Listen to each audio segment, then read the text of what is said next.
पानीपुरी या गोलगप्पे का नाम सुनते ही मुंह में पानी आ जाता है। हालांकि भारत में इसे कई नामों से भी जाना जाता है, जैसे पुचका, पानी के बतासे, पतासी, गुपचुप, फुल्की आदि। कुल मिलाकर कहे तो भारत के सबसे फेमस स्ट्रीट फूड में गोलगप्पा शामिल है। देश का शायद ही कोई ऐसा शहर होगा जहां गोलगप्पे नहीं मिलते होंगे। हर शहर में इसे लोग अलग अलग नाम से जानते हैं, लेकिन इसका जायका एक ही रहता है। लेकिन क्या आप जानते हैं कि गोलगप्पे कब और कैसे बने होंगे? ज़्यादातर लोग इस चीज़ को नहीं जानते होंगे। तो आइए आज के इस वीडियो में हम जानते हैं गोलगप्पे का रोचक इतिहास क्या था। आप देख रहे हैं हिरण्य फैक्ट्स। गोलगप्पे की शुरुआत को लेकर कई ऐतिहासिक और पौराणिक कहानियां प्रचलित हैं। कुछ लोग इसका संबंध महाभारत के समय से बताते हैं, तो कुछ लोग इसे मगध काल से जोड़कर देखते हैं। पौराणिक कहानियों में गोलगप्पे का इतिहास भारत के समय से दिखाया गया है। माना जाता है कि पहली बार द्रौपदी ने पांडवों के लिए गोलगप्पे बनाए थे। द्रौपदी जब शादी के बाद अपने ससुराल पहुंची तो कुंती ने उन्हें परखने के लिए एक काम सौंपा था।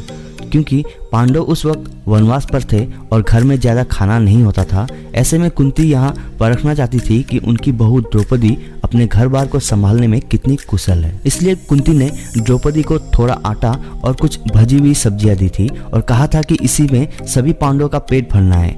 ऐसे में द्रौपदी ने कुछ ऐसा बनाने के बारे में सोचा जिससे सभी पांडवों का पेट भर जाए, और यहीं से उनके मन में गोलगप्पा बनाने का आइडिया भी आया। ये तरकीब काम कर गया। गोलगप्पे से सभी पांडवों का पेट आसानी से भर गया। इसे देखकर माँ कुंती बहुत खुश हो गई। हालांकि एक थ्योरी ये भी है कि गोलगप्पे का संबंध मगध काल से है। कहते हैं कि फुल्की पहली बार मगध में ही बने थे।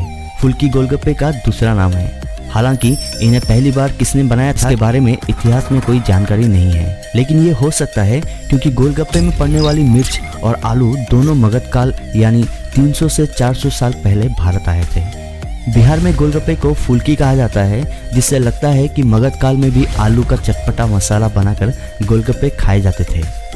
आइए अब जानते हैं कि गोलगप्पे को अलग अलग शहर में किस नाम से पुकारते हैं। भारत के अलग अलग शहरों में गोलगप्पे को कई नामों से जानते हैं। क्षेत्र और भाषा के आधार पर गोलगप्पे का नाम भी बदल जाता है, लेकिन इसका स्वाद वैसा ही रहता है। हरियाणा में गोलगप्पे को पानी पतासी कहते हैं, मध्य प्रदेश में फुल्की, उत्तर प्रदेश में पानी के बतासे और पड़ाके, असम में फुसका या पुचका, उड़ीसा में गुपचुप और बिहार, नेपाल, झारखंड, बंगाल और छत्तीसगढ़ में फुचका कहते हैं। खैर, गोलगप्पे का इतिहास जो भी रहा हो, लेकिन पूरे भारत में इसे बड़े चाव से लोग खाते हैं। खासकर महिलाएं इसे ज़्यादा पसंद करती है। इसके पीछे का कारण इसका चटपटा होना हो सकता है। गोलगप्पे के बारे में आप क्या सोचते हैं? कमेंट बॉक्स पर जरूर लिखकर बताना। और अगर आपको गोलगप्पे का ये इतिहास जानकर अच्छा लगा तो अपने खास दोस्तों के साथ इसे जरूर शेयर करना, खासकर उन लोगों के साथ जो गोलगप्पे खाना पसंद करते हैं।